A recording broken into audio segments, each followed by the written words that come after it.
Welcome, everybody, to the Elevate Academy. We are a place for student athletes, their families, and anyone who loves sports to gather together and elevate each other. We bring you some of the best coaches, athletes, business executives, and influencers who can all help you be the best that you can be in everything that you do. Our goal is to focus on the complete person, mind, body, game, and life. So buckle up and let's elevate. Today, we have a true warrior on the show, and we have Susie Petrucelli. Susie is an author of an amazing book that just came out called Raise the Warrior. She won the Vicky Orvis, it's the Vicky Orvis prize-winning book. And Susie's honest, human, cathartic story of how she, as a player and mother, rediscovered herself and the love of the game that almost broke her. That's what the book is about. We'll get into the book with Susie. But Susie, welcome to the Elevate Academy show. Thank you. I'm so excited to be here. I've been trying to do this for a little while, so I'm really excited. Thank you. Yeah, I'm glad you're here too. So, first of all, the launch of the book has been truly exciting, and it's so important for women and young girls. What's it been like behind the scenes for you? With the launch of the book? Yeah. So, the launch of the book was a little messy, actually, because the launch was supposed to happen on May 9th, and we had some events planned, and my publisher was going to come from England to New York for some events in the city. And then, of course, everything got shut down because of the pandemic. So the launch had to get rearranged, and we had to shift gears really quickly. So it was a little bit messy, but my publisher, Ian Ridley, and his partner, Seth Burkett, did an amazing job, and they really quickly organized to get the ebook out. So we were able to get the book out on time, even though, we were sort of like struggling just like everybody else to sort of navigate the new, challenges. The new craziness. The new craziness. Yeah. So I've had a chance to read some of the book, but why don't you give the listeners a quick synopsis of what the book is about, and then I'll get into some details in that. Okay, so the book is called Raise the Warrior, One Woman's Soccer Odyssey, and it's basically broken into 3 sections. It's broken into my youth, and then the middle section is my experience playing soccer at Harvard, and then the last section is my, young adult and adult life, moving into my role now, trying to advocate for more opportunities for girls in sports, and also amplifying the messages of these amazing people that I've been meeting around the world that are, successfully moving things forward for women in terms of, respect, access, safety, in sports and, in greater society too. Yeah, I mean, we've had some amazing guests. Recently, we had, and she hasn't even aired yet. We had Olga Harvey, who is the Chief Impact Officer from the Women's Sports Foundation. She's also an Ivy League graduate. She's in the Cornell Hall of Fame for tennis. And we talked a lot about equality for women. And the commonality that you guys share is this connection with obviously Billie Jean King. And, reading the reviews of your book, I mean, you've had some amazing people. These are the people that I picked up on some of the reviews. You had Billie Jean King, obviously, tennis legend, huge proponent of equality for women. She beat Bobby Riggs head to head in a tennis match on TV, national TV, which is just incredible. But she's also the founder of the Women's Sports Foundation. You had Prince Ali bin Al Hussein of Jordan, who's super connected to soccer. Kelly Nascimento De Luca, who's the daughter of soccer legend Pele and the producer of Warriors of a Beautiful Game. Olympic gold medalist Donna Di Verona, and soccer superstar and leadership expert Julie Foudy, all with rave reviews about the book and the importance of the book. I mean, that's got to make you feel amazing after the journey you've had to have people of that caliber, say such great things about the book and the importance of the book. Yeah, I mean, obviously it's, all of those people are my heroes and idols. And I think, I can't even speak to how amazing that feels. But part of the book, and I think the reason why they were helping me and jumped on board to give me support was because the story is really my awakening of a young, American female athlete who had so many opportunities and didn't realize where they came from.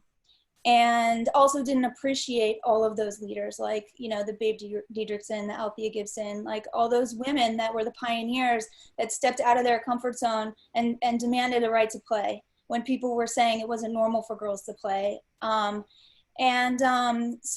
the story really is about my awakening to all of those things. And, like this, all of my privilege, all of my privilege. And then taking on the responsibility to use my privilege and my position to help more girls get those opportunities, which is very much what those women are doing. The Sure. same thing that Billie Jean King is doing with the Women's Sports Foundation, and Julie Foudy was the past president of the Women's Sports Foundation, and they've dedicated their lives to helping more girls get access and safety in sports. Well, one of the things is, when you say raise the warrior, and it's your football odyssey, but you come from a different football background. Is your dad played football at Stanford, Right. and your grandfather was a quarterback at Loyola. So when we say football, we got to be careful, because the rest of the world thinks soccer, and here in the United States, we obviously think American football. But how influential was your dad in in your background of being raised a warrior? I read the one section where you talk about how he would take you and your twin sister out to the field, and he would bring his rugby ball, and he would kick the rugby ball and chase it down and show you guys that basically, hey, if you want to be good at something, you got to practice at it. You got to work at it. Yeah, no, he he's the reason that I got into sports. He's the reason that I fell in love with sports.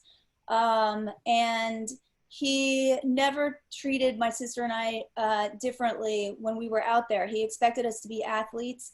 He was an American football player, and so was my grandfather. And so our sort of family sports lore was around American football, and they had done well. And so as a little girl, and as someone who loved running around and loved kicking the ball, I assumed that would be an opportunity that I would be given, and I assumed that I would be able to make him proud on the football field. Obviously, that was a very young, naive way, ideal dream, because that was never an option given to me. But he, as soon as soccer was available to girls in our town, he was my coach. He was at every single game. And he pushed us very hard, and he pushed us just as hard as he would push, he pushed my brothers. So,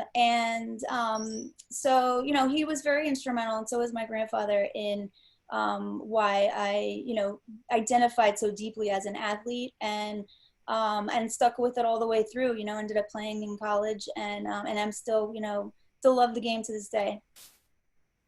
Yeah, and when you were growing up, were all of your siblings, were all of you athletes?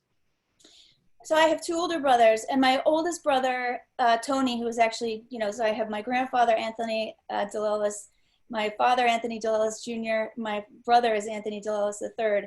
And Anthony DeLellis III, my oldest brother, never was very interested in sports. He had a lot of other interests. And my second brother, Tom, was a very good athlete, amazing baseball player. But he was very young birthday, and he was a little bit small for his age. So he struggled in sports. At that time, if you weren't a big kid, you couldn't play football, right? Right. And I think that was hard on him, because he was a very, very talented, coordinated kid. So I think that was hard. And then my sister and I came along, twin girls following the two boys, and we just took to soccer, and we just were all over the place immediately.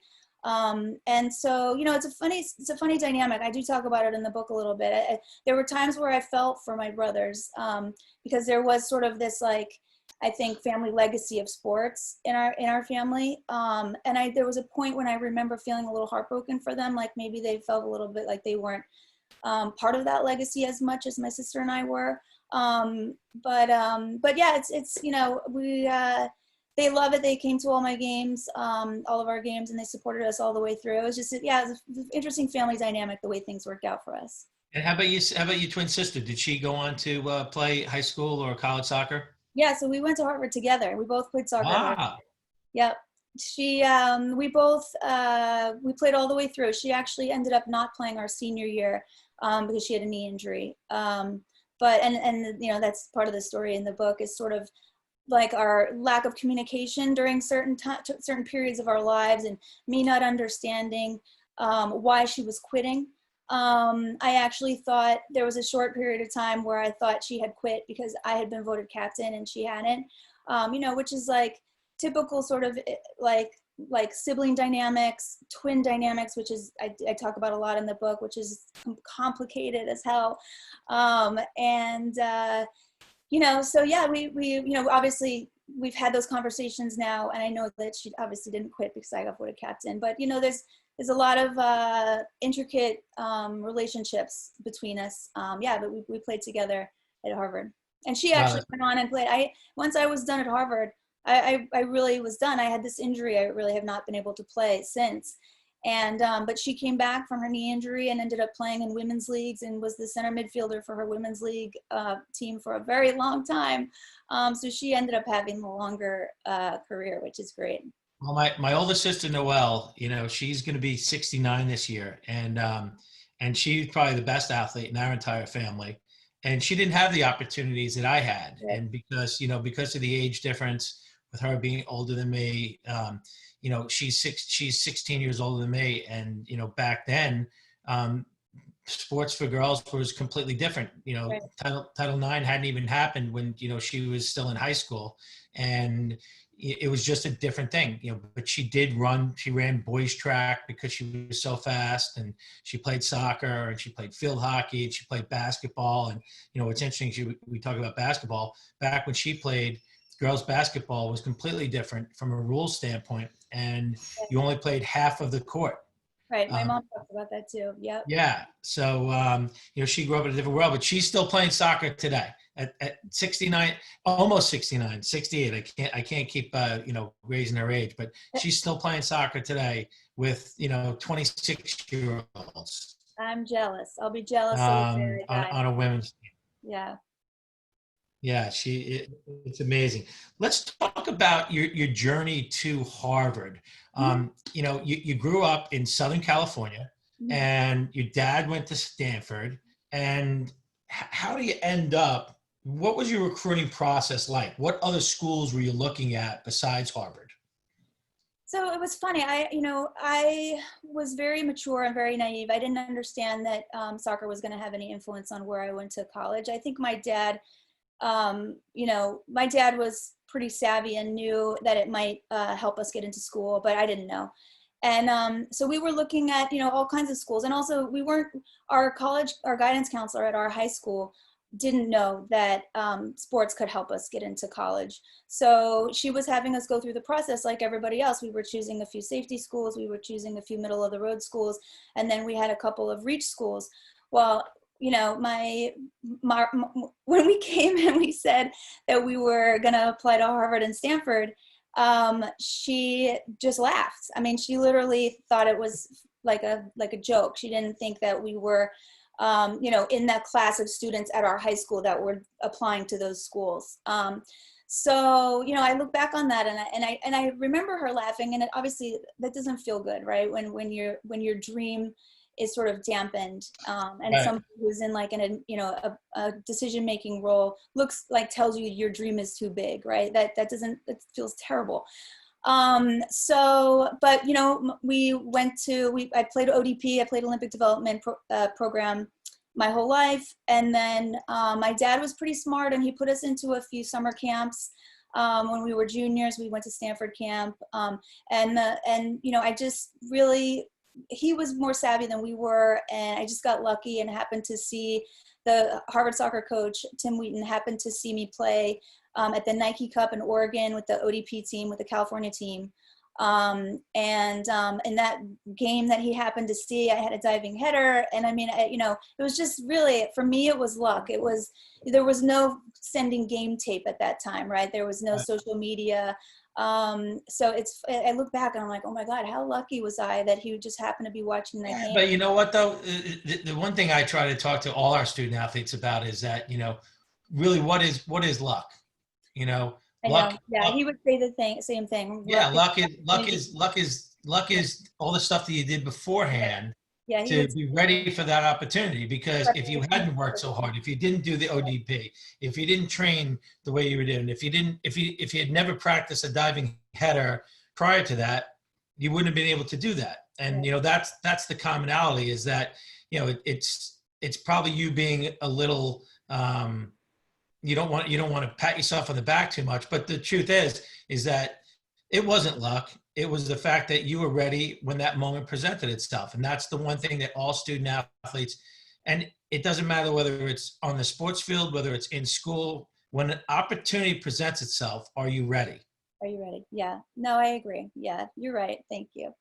Yeah. No, and we were I mean, I was totally obsessed with the sport. Like if I had an opportunity to play, I was there. It was all I was thinking about. It was my first love.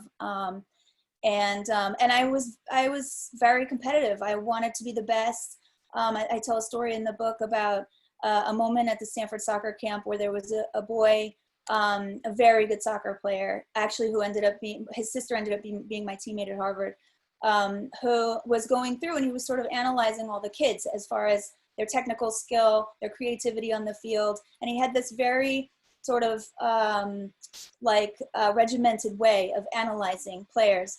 And I remember the way he analyzed myself as a player. And I was disappointed. I was like, oh my God, he doesn't think I had the technical ability of that other player, and it made me, and so I was, I took that to heart. I was like, okay, well, the next thing I'm going to do is I'm going to learn to be a better technical player, so I did definitely have that drive and have that sort of like competitive fire, which, I see in young kids now, and I'm like, oh my God, she's got it. Like, that's amazing. And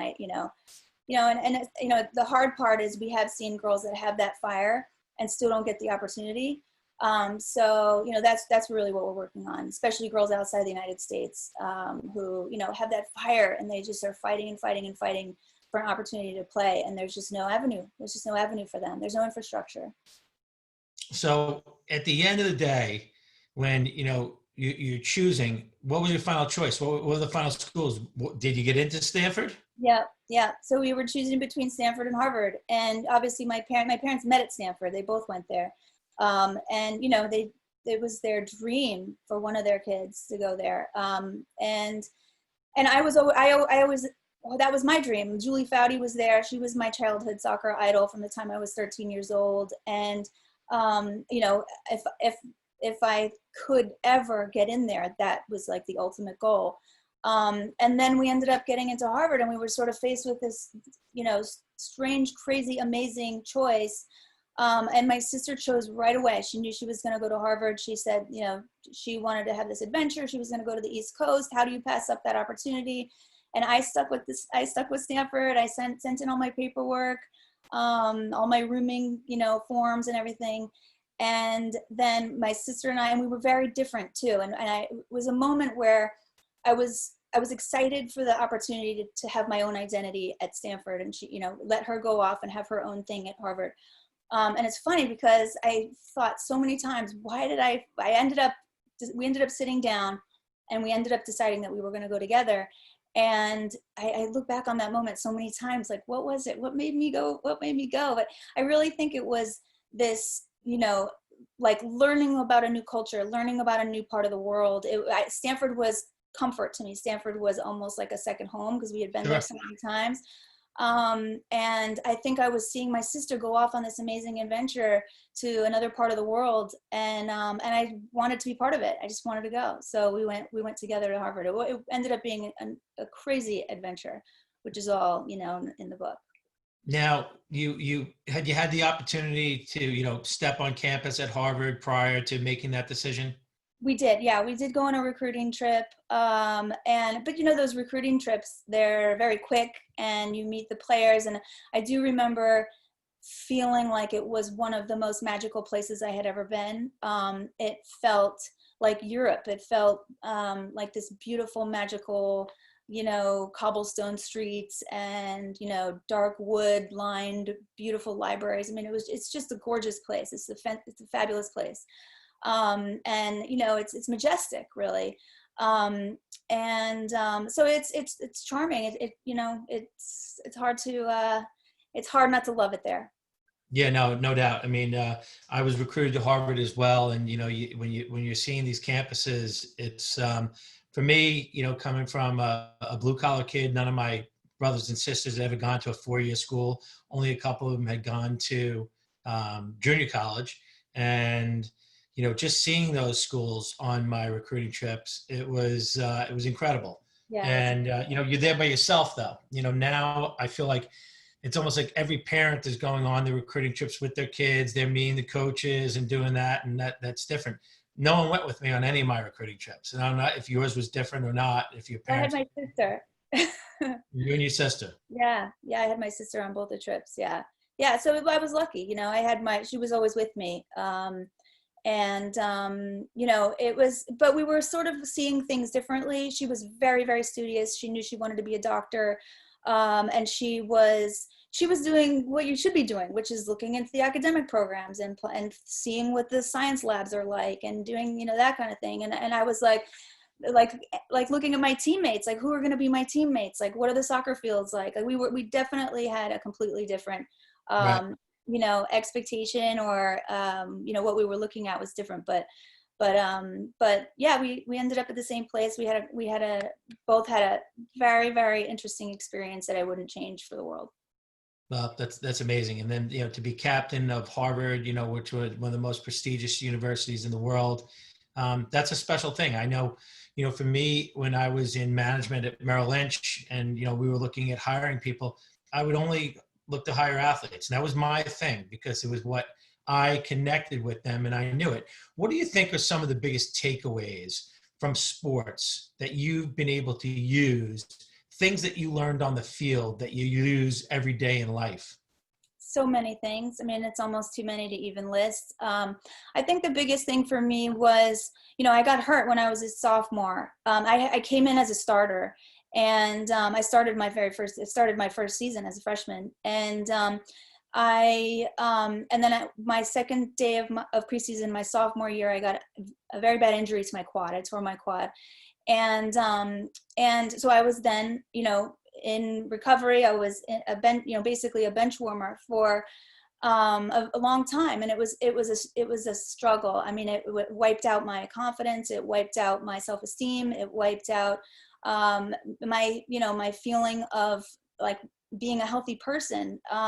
So it shook me completely. And it took me a long time to realize that I had value off the field as well. So that piece, the importance of being the piece in the team wherever you fit and wherever they need you. So, so I think that's one of the main things that I took away was, and it still took me a long time to figure it out, but, even in the work that I'm doing now, yeah, I may not be playing, I may not be, a global leader, but I'm on the team. I'm making a difference by by myself right now. I'm making a difference. I'm connecting with people. I wrote a book that's bringing people together and recognizing the people that I respect. And I think that's all part of like this idea that you may not be the star on the team, but you can still be a huge, important piece of the puzzle. Well, I think that's one of the most important things too, is that, as an athlete, I try to tell athletes, if you go through your career without having some major injury, you are in the literally 1% to 2% minority, and you are super lucky to go through that without an injury. And I always talk about, I remember going with my daughter Kate on her recruiting trip out to USC. So we were going from the East Coast out to the West Coast, that USC, University of Southern California, and they have a mural in the training room where all the athletes were hurt, and it says, how hard did you work to get here? How hard will you work to get back? Right. And that's an important factor. I've had my share of injuries, pretty bad ones too. And then you and I actually share. I tore my quad playing soccer as an adult. I was getting my soccer coaching card, and we were having a scrimmage. And this European soccer coach kept on getting me to try to kick the ball a certain way. And when I kicked it the way he wanted, I tore my quad. And tearing your quad is awful. It's awful. Awful. It's awful. And it takes a long time to heal. Yeah, mine still is it's never repaired. So yeah, I would tell you, same thing with me. Every once in a while, I'm playing an old man's lacrosse game, and I'll feel my quad. It's like, oh, it really hasn't. It's never healed the right way. Yeah, it's never healed. And that's one of the things that I talk about in the book too, is having other things in your life that you're passionate about, whether it's another sport or whether it's, some other like academic pursuit or some other hobby or some other interest that you could, make a career out of. Because, when I lost the ability to play, I had nothing else. At least I thought I had nothing else, and it had become my whole identity. And that's just not healthy. You need to have something else in your life that you feel that same passion about. So that's one of my messages too, to kids is, have something else. Like, don't let one thing become your entire identity. Well, that's a tremendous message. And it kind of leads me into the next question is, what do you personally think the biggest takeaway from the book should be? So there's a few things. I mean, I like I said before, I think that, I think it's really important for people to realize that just yourself, one individual, can make change in our society. I felt very unempowered, as a young person and even into my early 20s. And it took me many years and to realize that, maybe, and even at the point where I was a stay-at-home mom, there were things that I was learning about that I knew needed to be changed in our society, but I didn't feel like I had any kind of control or any kind of power or any kind of real voice. And it comes down to even voting, right? There are times in your life when you feel like, well, what's one more vote, right?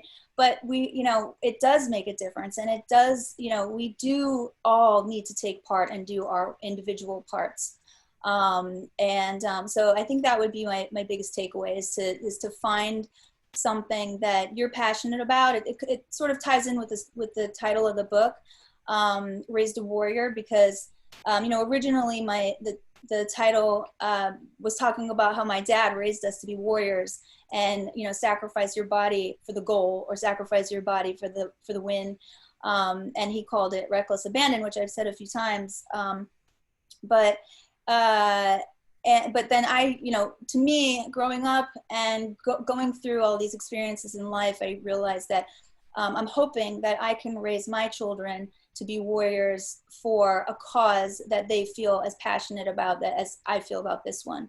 And that, and I want them to know that they can be advocates on their own, and they can build coalitions, and they can see things that they know are not right, and make real change on those things. Yeah, well, we've had some amazing women guests on the show. One of them, obviously, that is your co-producer, which we'll talk about now. You're the co-producer of Warriors of a Beautiful Game with Kelly Nascimento DeLuca, and Kelly is the daughter of soccer legend Pele.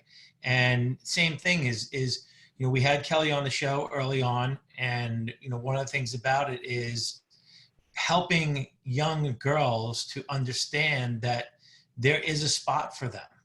And especially girls outside of the country where, as much as people want to complain about our country and say that our country is broken or whatever, this is still a place where immigrants are dying to come into this country because they want the rights that this country provides. And, tell a little bit about, where do things stand right now? I know when I had Kelly on the show, she was talking about, bringing the documentary to Netflix. Where do things stand now? So we're doing great. I mean, you know, obviously the pandemic set us back. Two of our Set everybody back. Oh my goodness, yeah, we had two members of our team who had COVID, so we were set back a little bit.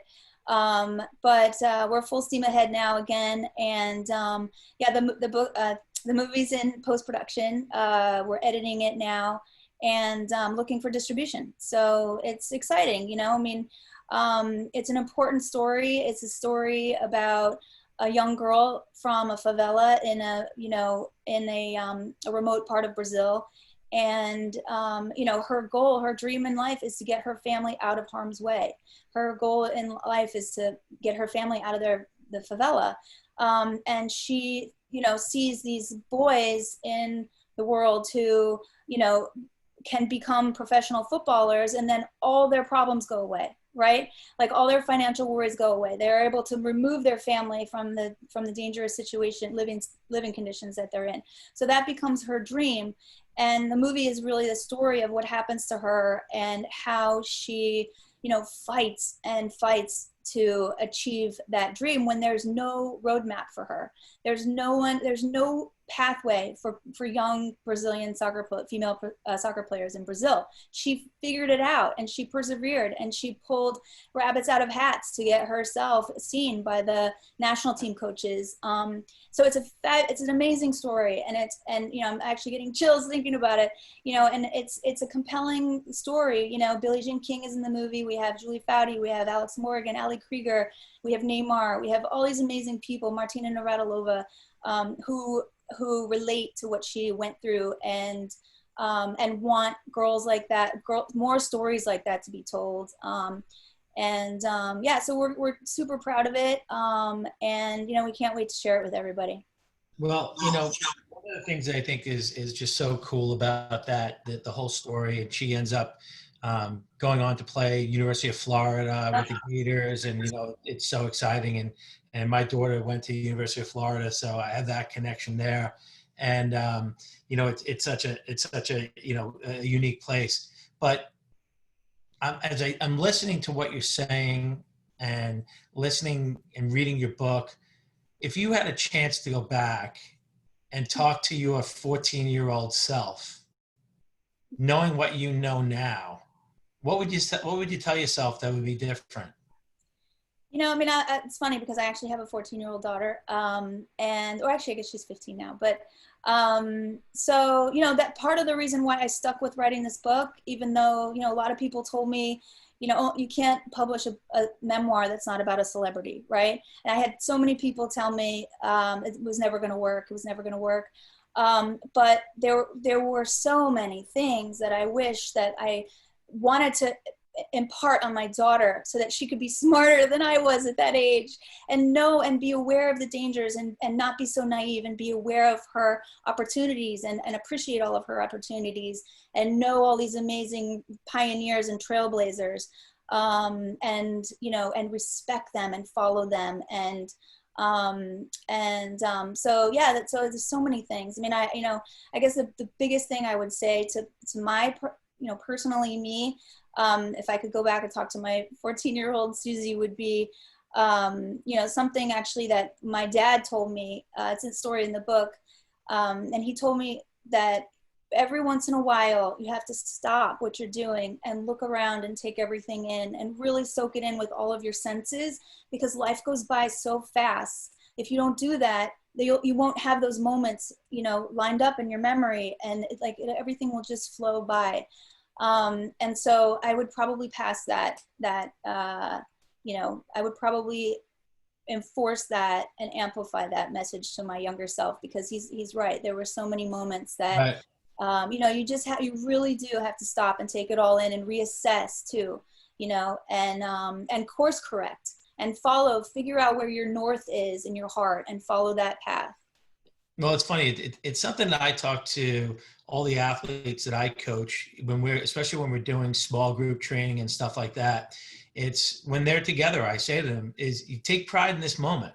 Yeah. Take pride in this moment, because you're here and your competitors or even some of your teammates aren't here right now. So you got to take pride in this moment, and that, when you're finishing, a tough workout that, you put a lot of effort into, walk away with a smile on your face knowing, hey, I just got better. And, when, we were doing a training session recently, and one of the moms wrote back from one of the younger kids, and she said, my daughter got in the car and didn't stop talking until we got home. And I'm like, okay, that's an impact. If we can impact kids in a positive way, that's fantastic. And that's exactly what we want. But yeah, I mean, then yesterday I was on the phone with a good friend of mine. They just had a baby. So shout out to my good friend, Gage Mesereau from Connect Sports. And they just had a brand new baby girl. And I said to him, I said, you have no idea, as a dad of a 26, 21, and 19-year-old right now, everyone says it goes by so fast, and it does. It goes by so fast. So you got to cherish those memories. So I love that. That's what you're one of the things that you would tell your 14-year-old self. So as we wrap up here, Susie, we always end the show with a series of questions. Now, I've added a new question, which I didn't tell you about, because I always wanted to be on the fly. So, but the new question is, we're going through this global pandemic right now. And for each person, I really think it's really important that we all kind of look at it and say, what is the silver lining? And so far with this global pandemic for you, you've just dealt with a global pandemic as you're launching a book, you're trying to get your movie and documentary done, and you're dealing with all this proverbial crap. But what's the silver lining? The silver lining for us is the family time, for sure. We were at a point where my husband was out of the house before anybody woke up, and got home after dinner when we were in the rigmarole of sports and homework. And we were very disconnected. We were very disconnected, and we were chugging through, and we were doing everything we had to do and fulfilling all our responsibilities, and feeling like we were making progress. But I couldn't tell you the last time we had a family dinner before this all happened, So, for me, and now he's working in the kitchen. He's taken over our kitchen, which, Maddie, my daughter, obviously is getting tired of, but yeah, it's, that part of it for me, having him around and having them also see what he's working on. They're learning so much about what's going on in the world by hearing his conversations all day, and seeing what I'm doing all day. Maddie now is part of this youth council for the Equality League, which is one of the organizations that I talk about in my book. She's actually one of their leaders now, because she's doing so well, and they're really appreciating all the work she's doing. So, I think it's being together and learning from each other, and having that time together. It is a silver lining. I know, unfortunately, some people don't have that luxury, and the parents are both doctors, or they're both frontliners or essential workers in some way, and I feel for them. I can't imagine how hard it's been on those on those families. Yeah, no, we definitely appreciate all of them. So what we're going to do now is we're going to ask you a question from our last guest. Our last guest was Matt Packness, and Matt's a leadership expert, and he also is an author. And his book is Leaders Aren't Bullies, and it's about really bullying in the workforce. And Matt was a football coach both at Brown University and at Penn State, former football player himself, big time. Had a shot at the NFL himself, but decided not to go that route. And his question for you is, what has been your most courageous moment? My most courageous moment, I think, there've been a few. I think that, there's a moment I talk about in the book where, I'd been home for 13 years, raising my kids, and Kelly hires me to help her work on her film, because I had been doing years of research on the soccer side of things in the United States, trying to figure out, the history of Title IX, trying to figure out the history of women's sports in the United States. And so she hired me to help her with her film. And then we started we started being in front of people and being interviewed and being on panels. And there was a moment, and it was very overwhelming. And there was a moment when we were sitting on a panel at Harvard, in a classroom at Harvard, on a panel with 5 other amazing people, women. And I was terrified. I was terrified. And I remember having this moment thinking, like, I barely raised my hand when I was at Harvard. You know, I mean, it took a lot of courage. I did. And I, you know, Right. I knew it was important, but it took a lot of courage to raise my hand when I was as a student at Harvard. And now I'm sitting in front of the classroom. It was terrifying. I mean, it's obviously gotten easier, and you as you do a few, you get experience and you get more comfortable. But yeah, oh my goodness, at the beginning, I didn't know the lingo. I didn't know the business language. I didn't know, I mean, it was a steep learning curve for me to jump back into the workforce so quickly. But I'm so grateful for it. I mean, it's been an absolute, like, amazing experience. That's phenomenal. So now you get to ask the question. So what is your question for our next guest that you want to hear the answer to? Let's see. I guess since I'm so engrossed in this women's sports world, I guess I would ask, what could you be doing to pull up another woman in sports? What could you be doing to pull up another woman in sports?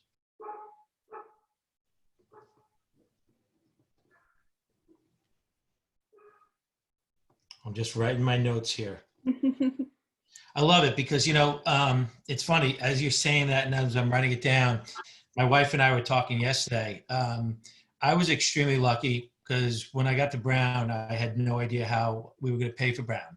And back then I got an academic scholarship because I had really good grades, and I won the Thomas Watson scholarship to Brown. And Thomas Watson Jr., because I wrote a thank you note to him, became my mentor. He was my first true mentor that I ever had.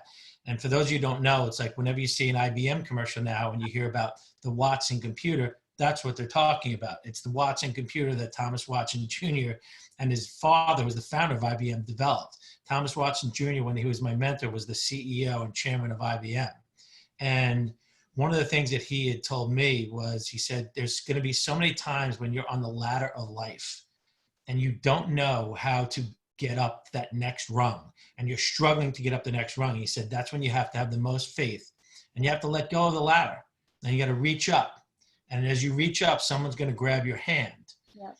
And as soon as that person grabs your hand and pulls you up to the next rung, you have the responsibility to reach back down and grab the next person behind you. And with that being said, we've actually created, with a lot of help from a lot of different people, and Howie Borkin, who's a Cornell alum and a big Cornell lacrosse supporter, as an attorney, helped me with this. We created the Chain of Hands Foundation. And the Chain of Hands Foundation is all about mentoring and helping those people who need it the most. So for you to say that, it definitely ties in perfectly.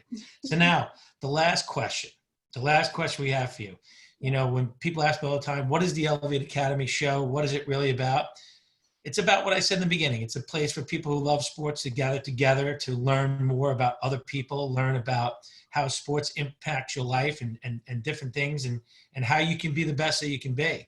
And we do that with this last question. The last question always revolves around, what's the best piece of advice you've ever gotten and who gave it to you?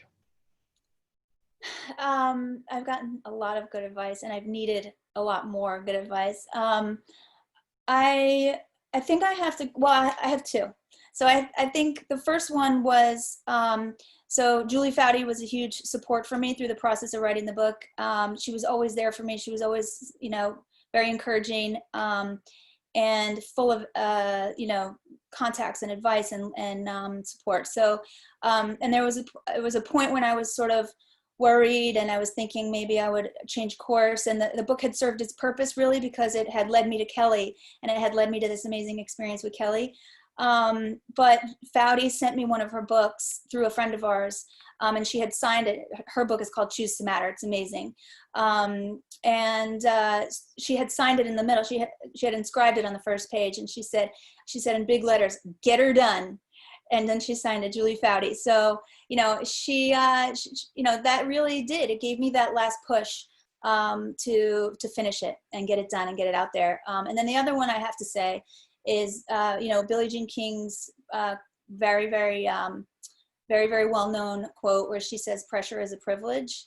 And that quote for me, as I hear it, every time I hear it, it means something different to me. Every time I'm feeling some kind of pressure, it applies. Every time I'm feeling those nerves like I was feeling in the classroom at Harvard, it applies. Even now, with like this, what's going on with the racial tensions and how, we're starting to learn more, and we're trying, all trying to soak in this understanding of privilege. I feel like even in this context, it's an important statement, right? Pressure is a privilege. Like we have opportunities that other people don't have, and that's a privilege. That pressure to be up there in front of 100 people, or at the top of a company, or in a decision-making role, or as a coach, or as a teacher, or wherever your opportunity is. Like that's a privilege, and we need to appreciate that. So she's just the wisest person on the planet. So I think that's probably the best advice I've ever gotten.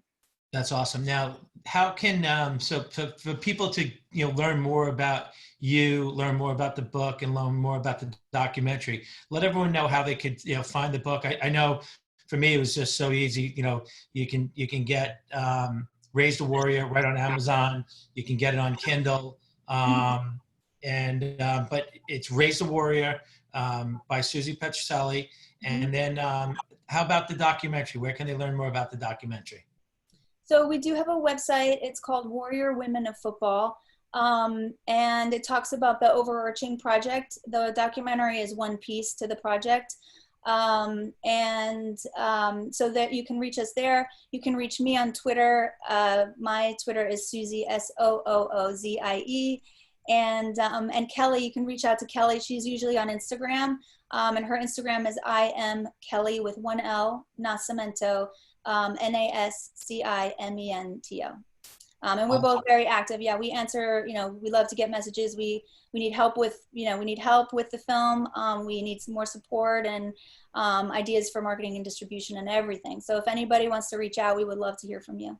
Well, listen, this has been fantastic for me, and it's been fantastic for our listeners. So once again, from the Elevate Academy, we want to thank Susie Petrucelli. We want to thank you for having the courage to write your book and get it out there, because I think it's a great thing, especially for young girls, to be able to know that, hey, this is something that I can do as well. And we need people like you as mentors and role models, people like you, and Julie Foudy, and Billie Jean King, and Kelly Nascimento, and all these people who are out there doing the thing that we need to be done, and especially for girls. As someone who has 3 daughters and coaches only girls, well, we need this. So we thank you so much for being part of the Elevate Academy show. Thank you, Dave. Yeah, I mean, I hope people will read the book and realize that, every girl is different, and every girl needs to be their unique self. And we really need to celebrate every girl in their uniqueness and let them be who they really are. Well, that's a great way to end it. So everybody, keep elevating everything you do. This is the Elevate Academy show. I'm Dave Kotowski, your host. Have a great day. We'll see you next time.